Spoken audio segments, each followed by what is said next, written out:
সালাম আলাইকুম। মানে ভাবা যায় যে এক সময়ের প্রতাপশালী প্রধানমন্ত্রী, কেউ ওনাকে স্বৈরাচার ডাকছেন, কেউ আবার আপা ডাকছেন, এক একজন এক এক পারসেপশন থেকে এক একভাবে দেখছেন। এখন ভারতে অবস্থানরত শেখ হাসিনাকে বাংলাদেশে এনে ইলেকট্রিক শক, কি শক? Electric shock. আমরা ছোটবেলা সিনেমাতে দেখছি যে চেয়ারের মধ্যে বসাইয়া হয়তো ইলেকট্রিক শক দেওয়া হয়। আবার এই যে গুমের যে রুমগুলো ছিল, অর্থাৎ যে গুম টুমের যে আমাদের আয়নাঘর আরো বিভিন্ন জায়গায়, সেখানে আমরা একটা চেয়ার দেখছি যেখানে ইলেকট্রিক শক দেওয়া হয়। অর্থাৎ আপনাকে হাত পা বেঁধে কারেন্ট দিবে আর জ্জ করবে। তো অনেকের দেখছি চুল টুল পুড়ে যায়, বা তার ব্রেইনে হয়তো ইলুশন বা হ্যালোসিনেশন টাইপের হয়, অর্থাৎ সর্বোচ্চ লেভেলে পানিশমেন্ট দেওয়া হবে। এখন এই কথা যখন সামনে আসছে, অনেকে এটার পক্ষে অবস্থান নিচ্ছেন, কেউ কেউ বলছেন যে সামনে আসলে কি আসলেই ইলেকট্রিক শক দেওয়ার সাহস কেউ করবে? দর্শক, এই মুহূর্তে শেখ হাসিনাকে বাংলাদেশে ফিরিয়ে এনে আপনার ইলেকট্রিক শক দেওয়ার দাবি করেছেন সংরক্ষিত মহিলা আসলের একজন সংসদ সদস্য।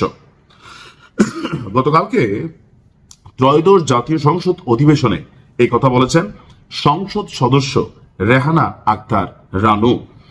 তিনি বলেন, কিছুদিন আগে একটা আয়নাঘর দেখলাম, সে আয়নাঘরের একটা ইলেকট্রিক চেয়ার দেখলাম, যে চেয়ারে বিরোধী দলের নেতাদের ইলেকট্রিক শক দেওয়া হতো। আমার দাবি, শেখ হাসিনাকে ফিরিয়ে এনে ওই চেয়ারে বসাইয়া শোয়াইয়া তিনি আবার এক ধাপ অভিনব আইডিয়া দিচ্ছেন। তবে চেয়ারটাকে আসলে ফোল্ডিং করে শোয়ানো যাবে এটা সম্পর্কে তিনি হয়তো জানেন না। এটা কিন্তু শোয়ানো যায় না, এটা এরকম আমি যে চেয়ারটা বসছি এরকম হয়তো হালকা পিছিয়ে নেওয়া যায়, কিন্তু ওইটা স্টিলের তৈরি, ওইটা আসলে নেওয়া যায় কিনা জানি না। তবে তিনি দাবি করছেন নতুন একটা চেয়ার বানাইয়া ওইখানে যেন শোয়ানো যায়, এরকম তিনি একটা স্বপ্ন দেখছেন ইলেকট্রিক শক দেওয়ার জন্য।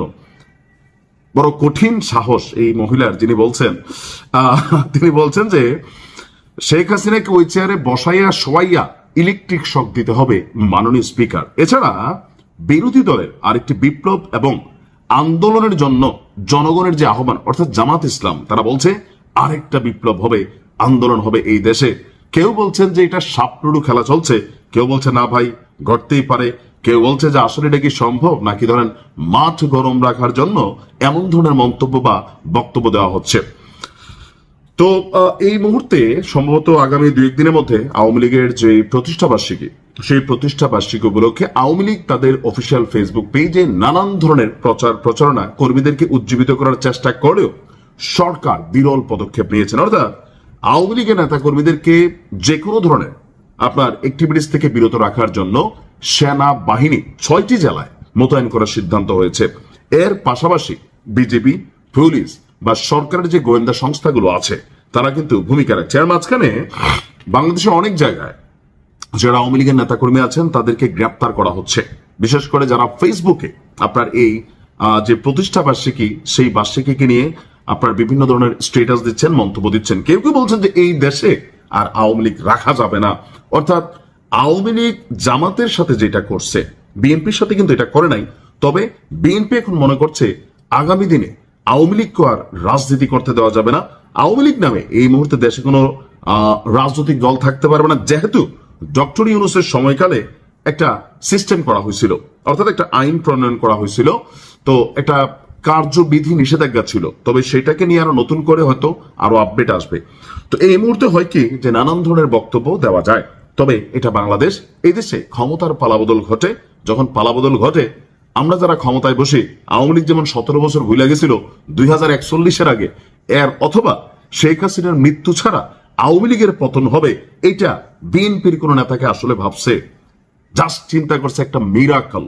কিন্তু কোন আন্দোলন করে শেখ হাসিনাকে সরানো যাবে এটা আসলে কারোর কল্পনা ছিল না, বাট ইট হ্যাপেন্স। এটা হয়ে গেছে, তো এই দেশে হয়ে যায়।